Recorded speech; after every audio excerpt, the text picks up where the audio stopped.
Here's the DJI Neo 2 and all of my thoughts on this brand new micro drone from DJI.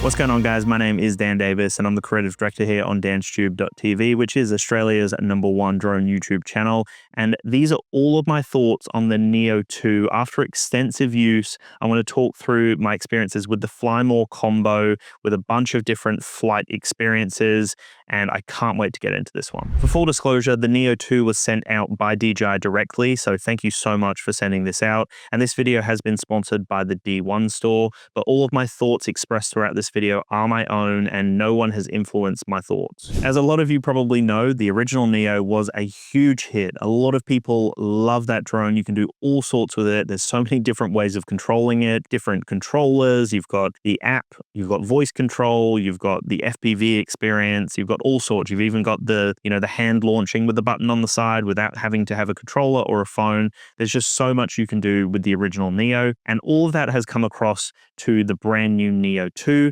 But we've also got some new exciting features here, and they've really beefed it up. It's really everything that I was hoping for from the second version of the Neo. The Neo 2 features a brand new camera system, and this time we've got a dual axis gimbal instead of the single axis that we saw on the original Neo. So what we're getting is we're getting a 1/2-inch CMOS sensor. We can capture 12 megapixel stills, and we can also capture 4K this time in a higher video quality. What that means in terms of the different modes that we get available to us is we're actually getting 4K 60 frames per second this time, and we're also getting 4K 100 frames per second. So we're getting a slow motion mode and 4K 60, all on a brand new redesigned camera system. Keep in mind that it is a dual axis gimbal as opposed to the single axis, but that still doesn't mean that it's perfect. There were a few times I noticed on extremely windy days that you notice just a little bit of movement in the footage. And in one video in particular, when I was looking directly down with the camera system, I did notice that a little bit of the arm, almost like this little protruding part here, was visible when I was looking down. And that's just because it was a really windy day. So just keep that in mind. There is a little bit of an impact on the drone still because it's such a small, lightweight drone in those higher wind conditions.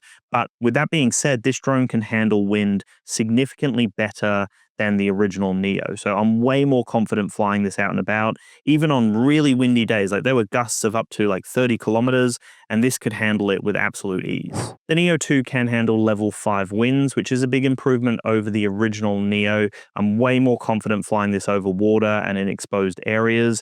It really can handle it, which is great to see. And one thing to comment on though is that it is still quite a loud drone. So especially when it's battling against the wind, you can hear it just roaring through the sky, which is kind of cool, but it also brings a bit of attention to the drone. But this guy can handle the wind significantly better. You still get the fully enclosed prop guards here. It's got a redesigned body and overall feel to the drone, which is nice. And the big thing here, there's a lot of big exciting things, but it's the omnidirectional obstacle avoidance. So this drone can avoid obstacles in any direction, and that definitely makes a big difference here when it comes to having the drone in the following mode, because there are a lot of different ways to control this drone. You can use the motion controller, you can use a standard controller, you can just launch it with a tap of a button, you can use your phone, you can use voice controls. There's all sorts of ways to control this drone, and it is a beginner-friendly drone for that reason, because you've just got so much versatility. But then there's also some pro features which make it great for the professionals as well, who want something small like this to get in between those tight little shots and still have awesome video quality. I tested the omnidirectional obstacle avoidance in my classic gauntlet tracking test, and it handled it really well. There was one instance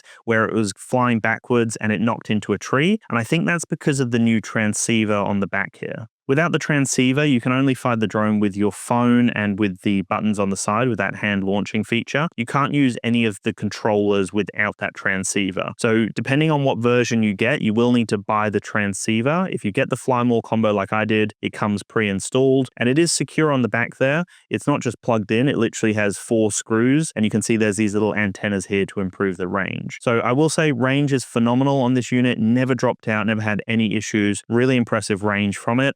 And that transceiver has got quite a unique look to it, as you can see. The only thing I can put it down to as to why the drone crashed is potentially because of that transceiver on the back getting in the way of the visuals of those omnidirectional obstacle avoidance sensors. But besides that, no major issue. So what we've got is we've got a sensor on the front here. We've got a screen on this side, which I really want to talk about in a second. So there's a sensor, there's a light here, which actually displays like what mode you're in, what the drone's doing. The two main sensors covering the back and sides of the drone are right at the back here. One's on top, one's underneath. And then we've got that sensor on the front there as well with a light. One of the coolest features of this drone is that display on the front there. So the display actually does add a lot of functionality. So we've got a few different buttons now. We've got the standard button that we're used to from the Neo where you press it and the drone launches and starts its maneuver. But we've also got some arrow buttons now, like a left and right arrow. So you can press left or right to cycle between the different modes, and then you can press and hold a direction to then change the parameters. So in following mode, for example, I can choose exactly how I want the drone to follow me. So you've got that full active track 360, and I'm able to just say, hey, I want it rear right, I want it front left. You can have whatever you want. You can then change the distance and the height. And I was super impressed with the tracking, especially with the palm launching. That was really impressive to me. And then one of my favorite features, which we saw on the Spark years ago now, is gesture controls. And this is something that can be seen as a little bit of a gimmick, but the way that they've done it, the way that they've implemented it here is actually super useful. So what I can do is I can put it straight into follow mode. The drone will launch. It will start following me as I want it to. Straight when I put my hand up, my palm up like so, I can then move the drone to a different direction. I can move it in front of me, and then it's going to continue following me from the front. It's not going to return back to where it initially was. So I can literally control it up, down,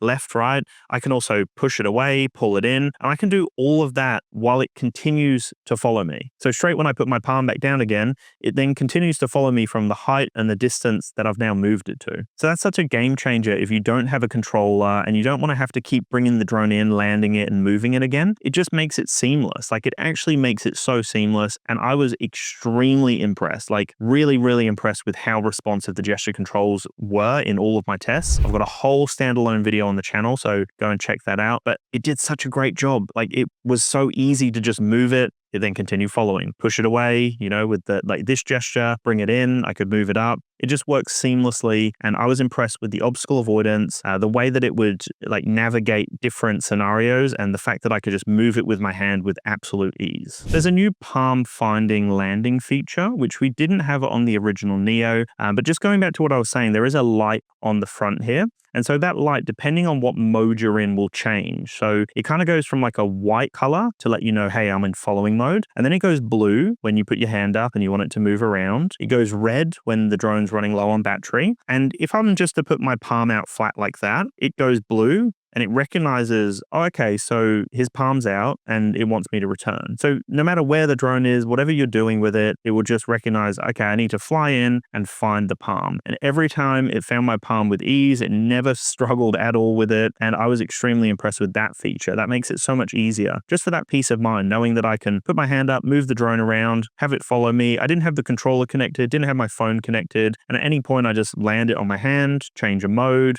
do whatever I need to do. And I was impressed with that workflow. That workflow was really cool to see. If you are interested in the Neo2 or any other DJI drone, camera, or accessory for that matter, make sure to check those links down below. I've got a bunch of savings for my audience. I've actually helped Australians save over $70,000 on their drones, camera, and accessory purchases. All of those links will be down below, but you can reach out to them directly, sales@d1store.com.au. Mention DansTube and they'll help you out with the best deal they can. You can also use the code DansTube in-store and on their website to save on most drones, cameras, and accessories. And for all my international viewers, don't you worry, I'll have some links down below as well. So check all of those out down there. They've now improved the following speed up to 12 meters per second. So that's an improvement over the Neo1.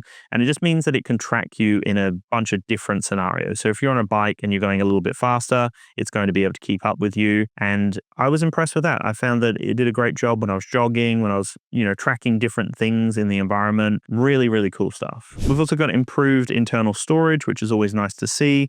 So we've now got up to 49 gigabytes of internal built-in storage. I also had a little play around with the new smart selfie mode, and this was actually really cool. Again, I thought it would be a little bit of a novelty. Some of these features can feel a little bit novel, and you're kind of like, will I use it again? Is it worthwhile? But it was actually really cool. You can change so many features in this mode, and what it would do is it would basically fly to a certain point, capture a photo, and again, the light would let you know there'd be a sound effect. I would say that the speaker's also been slightly improved because I can hear it from more of a distance now. So you get a little bit of an audio prompt, you get a light prompt, and it just tells you like it's captured a shot there, then it'll move in a bit closer, capture a mid shot, then it'll come in for a close up, and I can change that. So I can really change how I want the drone to capture photos. So it's ideal if you're with your family and you want to get a selfie shot. You literally just launch the drone and it just gets a bunch of different photos for you, and it prompts you. So it lets you know with the audio cues and with the light so that you can tell all your family like, hey, just listen up, and then you'll know ding, ding, ding, and then it will take the photo, then it'll move in and do the same thing. Really great and perfect for a drone like this. It's exactly what you would need. So there's a bunch of different ways to control the drone as well, different controllers that you'd be used to. You've got the goggles that you can use, the motion controller. We've still got the voice controls, which have been improved again.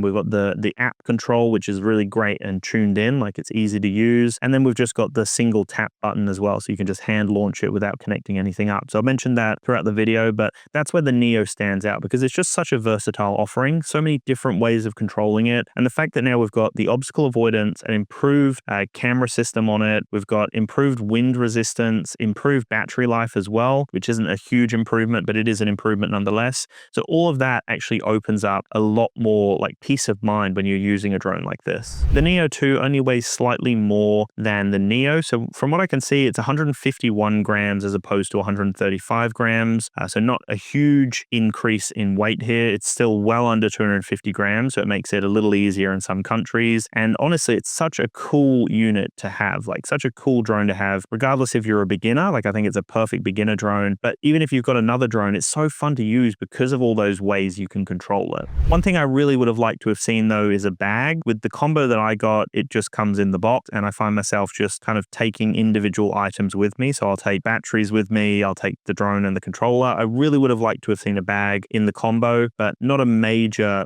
deal breaker, but it would have been nice to have seen that. We do have the new cycling scenario for the following mode, and I think that's just because we've actually got improved following speed now, so we can actually keep up with you when you're on a bike. So that's really nice to see here as well on the Neo2. So if we quickly compare it with the original Neo, we do get gesture control, we get that palm landing that I mentioned, and omnidirectional obstacle avoidance with an improved 4K 60 frames per second camera. We got that dual axis gimbal as well, which is really big. And I will say it's just such a nice improvement. Like it's exactly what I was hoping for with this next version of the Neo. The Neo is still such a great drone, and I don't know whether it's going to be around, continue it for much longer, but really great drone. And then to have the Neo2 come in with some exciting new features and at a good price point and really still like ideal weight point as well. Like they've done a great job here. The follow me camera drone space is definitely getting quite competitive now, but the Neo2 is carving a very strong place in the market. It's a great improvement here, and I think a lot of people are going to be excited about this. Even when we look at the original Neo, this could be a great upgrade. If you can sell the original Neo secondhand and get yourself the Neo2, you're going to be very impressed with some of the updates that we're getting here. I really love to see what DJI are doing with their new drones, and the Neo range is such an exciting range that a lot of people are getting as their first drone. So this is just another one in that space where it's going to be a lot of people's first drone. And I think that's a great place to start is with the Neo2. And for those professionals who have a higher end drone, this is a really fun drone to take with you for your travel adventures, for all of those memories that you want to capture with friends and family and whatever else. It's just such a cool travel drone and such a compact little unit. So well worth checking out. I do appreciate all the support, guys, and thank you so much for watching. I'll chat to you very soon. Peace.